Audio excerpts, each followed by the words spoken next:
Dans une petite ville, une jeune fille noire nommée Maya commence sa première année dans un nouveau lycée. Ce que personne ne sait, c'est que Maya est la fille d'un milliardaire discret, dont la fortune est largement inconnue. Bien que sa famille ait les moyens de lui offrir tout ce qu'elle désire, Maya a toujours été élevée dans la simplicité, privilégiant les valeurs humaines et la discrétion. Malgré ses espoirs pour cette nouvelle étape de sa vie, elle est rapidement confrontée à l'hostilité de certains élèves qui la rejettent à cause de sa couleur de peau. Chaque jour, Maya se sent de plus en plus isolée. Elle tente de se lier d'amitié avec d'autres élèves, espérant trouver du soutien ou au moins quelqu'un avec qui partager ses expériences. Cependant, ces tentatives sont souvent accueillies par des regards froids, des rires moqueurs, et parfois même des insultes blessantes. Un jour, lors d'une pause déjeuner, Maya aperçoit un groupe d'élèves assis sous un arbre, discutant joyeusement. Avec courage, elle s'approche d'eux, espérant pouvoir s'intégrer à leur conversation. Mais à peine a-t-elle prononcé quelques mots que l'un des garçons du groupe, un sourire méprisant sur les lèvres, lui lance « Tu n'es pas à ta place ici, retourne d'où tu viens ». Les autres éclatent de rire, et Maya sent les larmes lui monter aux yeux. Elle se détourne rapidement pour cacher son visage, se dirigeant vers un coin isolé de la cour. Là, elle se laisse aller à sa tristesse, se demandant pourquoi elle est la cible de tant de haine. Alors que Maya se réfugie dans un coin isolé de la cour, une jeune fille nommée Sophie, qui observe la scène de loin, sent son cœur se serrer. Sophie, une élève discrète mais attentive, a souvent remarqué Maya dans les couloirs du lycée. Elle a vu la manière dont certains élèves la traitent, et chaque fois, elle a ressenti une profonde tristesse pour elle. Mais aujourd'hui, quelque chose change en elle. Sophie voit Maya s'effondrer sous le poids de l'injustice et de la solitude, et elle sait qu'elle ne peut plus rester passive. Sophie se rappelle d'un moment de sa propre vie où elle s'est sentie vulnérable et seule, et comment une simple main tendue avait fait toute la différence. Déterminée à intervenir, elle se lève de l'endroit où elle était assise et se dirige vers Maya. De loin, plusieurs élèves de la classe de Maya observent la scène, curieux de voir ce qui va se passer. Certains d'entre eux, jusque-là indifférents ou complices des moqueries, commencent à ressentir une certaine culpabilité en voyant la souffrance de Maya. Sophie s'approche doucement de Maya, qui est assise, les genoux repliés contre elle, le visage enfoui dans ses bras. Sans un mot, elle s'assied à côté d'elle. Après un moment de silence, elle pose doucement une main sur l'épaule de Maya. « Tu n'es pas seule, Maya » murmure-t-elle, sa voix empreinte de compassion. Maya lève les yeux, surprise par cette voix douce. Elle voit Sophie, une lueur de sincérité dans ses yeux. C'est la première fois depuis qu'elle est arrivée dans ce lycée que quelqu'un lui montre une telle gentillesse. Sophie continue, « Ce qu'ils disent, ce qu'ils font, c'est injuste. Ils ne te connaissent pas. Mais moi, je veux te connaître, vraiment. » Les paroles de Sophie touchent Maya profondément. Elle sent que, pour la première fois, quelqu'un voit au-delà de sa couleur de peau et des préjugés qui l'entourent. Sophie lui sourit, un sourire qui reflète l'espoir et la promesse d'une amitié naissante. Alors que Sophie et Maya commencent à se rapprocher, partageant des moments de complicité et de réconfort mutuel, un groupe d'élèves, ceux-là même qui se moquaient de Maya auparavant, décide de les déranger. Pendant une récréation, ils s'approchent des deux filles qui discutent tranquillement sous un arbre. L'un des garçons, un sourire narquois sur les lèvres, lance avec un ton moqueur. « Alors, vous êtes sœurs maintenant ? Vous vous ressemblez tellement, c'est presque effrayant. » Les autres rient, leurs éclats de rire brisant l'atmosphère paisible que Sophie et Maya avaient réussi à créer autour d'elles. Mais cette fois, Maya ne baisse pas la tête. Elle regarde les garçons droit dans les yeux, un mélange de tristesse et de détermination dans le regard. Sophie, sentant la tension monter, se redresse également et prend la parole avant que Maya ne puisse répondre. « Et si on l'était, ça vous poserait un problème ?» demande Sophie, la voix calme mais ferme. Son ton surprend les garçons, qui ne s'attendaient pas à une telle réaction. Ils échangent des regards hésitants, avant que l'un d'entre eux ne réponde avec une certaine méchanceté, « C'est juste drôle de vous voir traîner ensemble, c'est tout.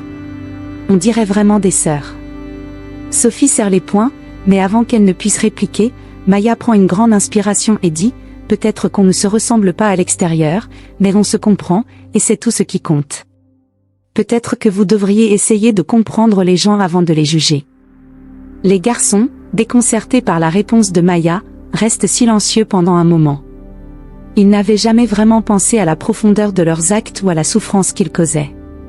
Il commence à réaliser que leurs paroles, même dites sur le ton de la plaisanterie, peuvent blesser. Pendant ce temps, un professeur qui observe la scène de loin décide d'intervenir. Madame Dupuis, une enseignante respectée et attentive, s'approche du groupe, son regard passant des garçons à Sophie et Maya. « Il me semble que vous avez tout des choses plus importantes à faire que de vous moquer des autres, non ?» dit-elle, sa voix empreinte de douceur mais d'autorité. Les garçons baissent les yeux, pris au dépourvu par l'intervention de Madame Dupuis. Ils marmonnent quelques excuses maladroites avant de s'éloigner, leurs rires éteints, laissant Sophie et Maya seules avec leur professeur. Madame Dupuis s'assied à côté des deux filles, prenant un moment pour les observer. Elle voit dans les yeux de Maya la douleur qu'elle a endurée, et dans ceux de Sophie, la détermination de la protéger. « Je suis fière de vous, les filles, dit-elle finalement. Vous avez montré beaucoup de courage aujourd'hui.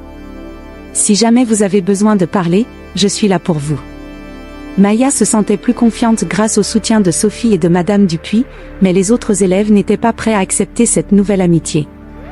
Ils voulaient que Maya quitte l'école et décidèrent de mettre en place un plan pour l'éloigner définitivement. Un jour, lors d'une pause, un groupe d'élèves malveillants remarqua qu'un garçon de la classe avait laissé son smartphone sans surveillance. Profitant de l'occasion, ils subtilisèrent le téléphone et le glissèrent discrètement dans le sac de Maya. Le propriétaire du téléphone, paniqué par sa disparition, alerta rapidement la direction de l'école. L'administration, soucieuse de résoudre le problème, ordonna une fouille générale des sacs des élèves. Maya, qui ignorait tout du complot, fut surprise lorsque son sac fut fouillé devant tout le monde. Le cœur battant, elle regarda avec inquiétude les surveillants sortir le téléphone volé de son sac. Un murmure d'indignation parcourut les rangs des élèves, et le propriétaire du téléphone l'accusa immédiatement de l'avoir volé. Maya, dévastée par cette accusation injuste, tenta de se défendre, mais sa voix tremblante était noyée dans le tumulte des élèves qui la pointaient du doigt. « C'est une voleuse. Elle n'a rien à faire ici », criaient certains, tandis que d'autres se contentaient de la regarder avec mépris. Madame Dupuis, qui avait été informée de l'incident, arriva en courant. Voyant Maya au bord des larmes, elle s'interposa immédiatement entre elle et la foule d'élèves en colère. « Assez », dit-elle avec une fermeté inébranlable. « Nous allons résoudre cela de manière juste. » Elle emmena Maya à l'écart, et ensemble, elles se rendirent dans le bureau du principal. Sophie, qui avait assisté à la scène, n'hésita pas une seconde et les suivit, déterminée à soutenir son amie. Dans le bureau du principal, Maya expliqua en sanglotant qu'elle n'avait aucune idée de la façon dont le téléphone s'était retrouvé dans son sac. Sophie, d'un ton résolu, ajouta « Je connais Maya. Elle n'aurait jamais fait ça. Quelqu'un a dû le mettre là pour l'accuser à tort. » Maya, bouleversée par cette accusation injuste, fut suspendue pour une semaine en attendant les résultats de l'enquête. Dévastée, elle rentra chez elle, se sentant trahie et incomprise. Lorsqu'elle franchit la porte de sa maison, ses parents remarquèrent immédiatement son visage marqué par la tristesse. Assise dans le salon familial, Maya raconta tout à sa mère et à son père, pour la première fois. Elle leur parla des brimades qu'elle subissait au quotidien, du racisme insidieux qui la poursuivait depuis son arrivée au lycée, et maintenant de cette accusation de vol qui la faisait passer pour une criminelle. Jusqu'à ce jour, Maya avait toujours voulu épargner ses parents, surtout son père, de ces détails, pensant qu'elle pourrait surmonter ces épreuves seule. Mais cette fois, elle se sentait complètement dépassée. Sa mère, choquée par les révélations de sa fille, la prit immédiatement dans ses bras. « Maya, pourquoi ne nous as-tu jamais parlé de tout cela ?» demanda-t-elle, la voix tremblante d'émotion. « Je ne voulais pas vous inquiéter. Vous faites déjà tellement pour moi. Et je pensais que je pouvais gérer ça toute seule. Mais je me suis trompée, » répondit Maya en sanglotant. Son père, habituellement discret et calme, sentit la colère monter en lui. Il était furieux que sa fille ait dû endurer tant de souffrances sans qu'il le sache. En tant que milliardaire, il avait toujours gardé un profil bas, préférant que sa richesse reste discrète pour protéger sa famille. Mais maintenant, il se demandait s'il n'avait pas, par son silence, laissé Maya sans défense face à la cruauté des autres. « Ne t'inquiète pas, ma chérie, dit-il d'une voix posée mais déterminée. Nous allons éclaircir cette situation. Et cette école devra rendre des comptes pour ce qu'ils t'ont fait subir. » Maya se sentit soulagée de partager enfin son fardeau avec ses parents. Sa mère commença immédiatement à contacter un avocat, tandis que son père passa plusieurs appels pour faire pression sur la direction de l'école. Ils étaient prêts à tout pour prouver l'innocence de leur fille. Le lendemain matin, l'école était en ébullition. Tout le monde parlait de l'incident impliquant Maya, mais ce qui attira encore plus l'attention, c'était l'arrivée spectaculaire de son père. Alors que les élèves se rassemblaient dans la cour, une voiture de luxe d'une valeur de 300 000 $ fit son entrée dans l'enceinte de l'établissement. Les regards se tournèrent vers le véhicule brillant, qui semblait détonner dans ce cadre modeste. Lorsqu'un homme en costume élégant sortit de la voiture, les murmures se transformèrent en chuchotements étonnés. C'était le père de Maya, un homme que beaucoup reconnaissaient comme l'une des personnalités les plus influentes et les plus riches de la ville. Les élèves, qui jusqu'à présent ne voyaient en Maya qu'une fille ordinaire, se rendirent compte qu'elle était bien plus que cela. Le père de Maya marcha d'un pas assuré vers l'entrée de l'école, accompagné de son avocat, un homme austère et professionnel. Il ne prêta aucune attention aux regards curieux ou aux chuchotements autour de lui. Son objectif était clair, défendre l'honneur et l'intégrité de sa fille. À l'intérieur du bureau du principal, une réunion intense s'était déjà engagée. Le père de Maya exigeait des explications, remettant en cause la façon dont l'école avait géré l'accusation contre sa fille. « Vous avez accusé ma fille sans preuve solide, et vous l'avez humiliée publiquement, déclara-t-il, sa voix résonnant d'une colère contenue. Je veux une enquête approfondie et transparente. Si Maya est innocentée, je veux que ceux qui ont orchestré ce coup bas soient sanctionnés. » L'administration de l'école, prise de court par la détermination du père de Maya, promit de revoir la situation. Il n'avait jamais envisagé que la famille de Maya puisse réagir avec une telle force. En coulisses, le père de Maya s'assura que les meilleures ressources seraient mises à disposition pour découvrir la vérité. Il fit appel à des experts en sécurité pour analyser les enregistrements vidéo de l'école, espérant identifier qui avait réellement placé le téléphone dans le sac de Maya. Pendant ce temps, Maya, bien que bouleversée par les événements, commençait à se rendre compte de la force de sa famille. Elle voyait son père, habituellement si discret, se battre pour elle avec une détermination inébranlable. Cela lui redonnait courage. Sophie, toujours fidèle à son amie, restait à ses côtés, la soutenant à chaque étape. Elle aussi espérait que la vérité éclaterait, et que justice serait rendue. Les jours suivants, l'atmosphère à l'école était encore plus tendue. Les discussions ne tournaient plus seulement autour de l'incident, mais également du procès imminent. Le père de Maya, déterminé à aller jusqu'au bout, avait officiellement déposé une plainte contre l'école pour diffamation et négligence. Le procès commença dans une salle d'audience bondée. Les médias locaux s'étaient emparés de l'affaire, et les regards étaient braqués sur Maya et sa famille. Le directeur de l'école et les enseignants concernés étaient présents, l'air anxieux. Le père de Maya, accompagné de son avocat, resta impassible, concentré sur sa mission, rétablir l'honneur de sa fille. Alors que le procès battait son plein, l'enquête menée par le père de Maya révéla des éléments cruciaux. Plusieurs élèves, accablés par la culpabilité et le poids de leur conscience, vinrent confier à Sophie qu'ils avaient vu des élèves suspects autour du sac de Maya avant que le téléphone ne soit retrouvé. Encouragés par le courage de Sophie et désireux de réparer leur erreur, ces élèves témoignèrent devant le tribunal. Les révélations des élèves apportèrent un tournant décisif. Leur témoignage confirma que certains élèves, motivés par des rancunes personnelles ou une jalousie mal placée, avaient manœuvré pour incriminer Maya. Ces élèves avaient manipulé la situation en profitant de l'absence de surveillance adéquate pour placer le téléphone dans le sac de Maya, espérant ainsi la faire tomber et gagner l'attention et les privilèges qui en découlaient. Les preuves ainsi apportées confirmèrent les accusations de négligence et de mauvaise gestion de l'école. L'administration, prise de court, fut contrainte de faire face à la vérité.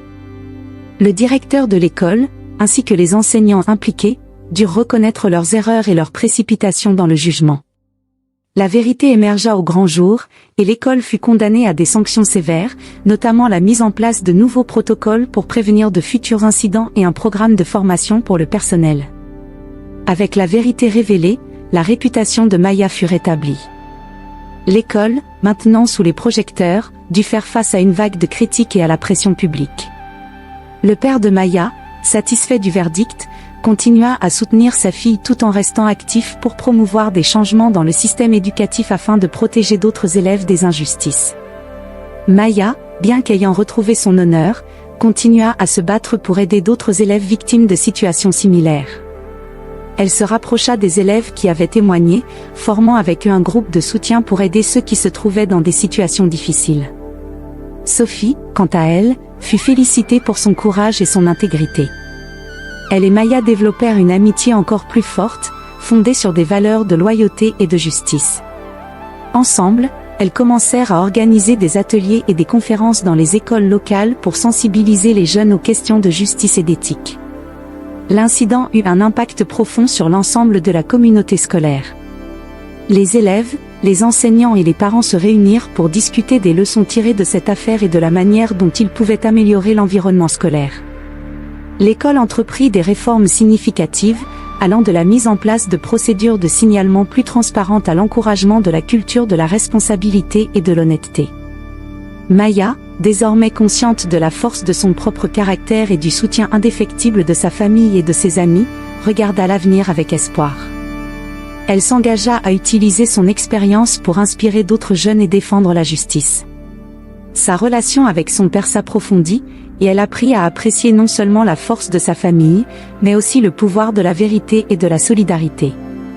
Avec Sophie à ses côtés, Maya se lança dans de nouveaux projets, incluant des initiatives visant à promouvoir le dialogue et la compréhension au sein des écoles. Elle comprit que même les épreuves les plus difficiles pouvaient être surmontées avec courage et détermination, et que les relations authentiques et la justice étaient les piliers sur lesquels elle voulait bâtir son avenir.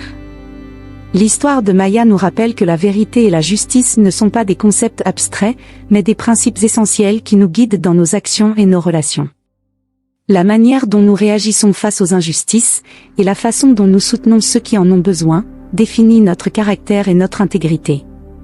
En conclusion, cette histoire nous invite à réfléchir sur l'importance de défendre ce qui est juste et d'être solidaire envers ceux qui se battent pour la vérité. Que ce soit à travers nos actions, notre soutien ou notre engagement, nous avons tous un rôle à jouer dans la construction d'un monde plus équitable et bienveillant. Merci de nous avoir suivis dans cette aventure. N'oubliez pas de vous abonner à Histoire Ancestrale pour découvrir d'autres histoires inspirantes qui nous aident à grandir et à nous épanouir. À très bientôt pour de nouveaux récits qui célèbrent la force intérieure et la beauté du courage humain.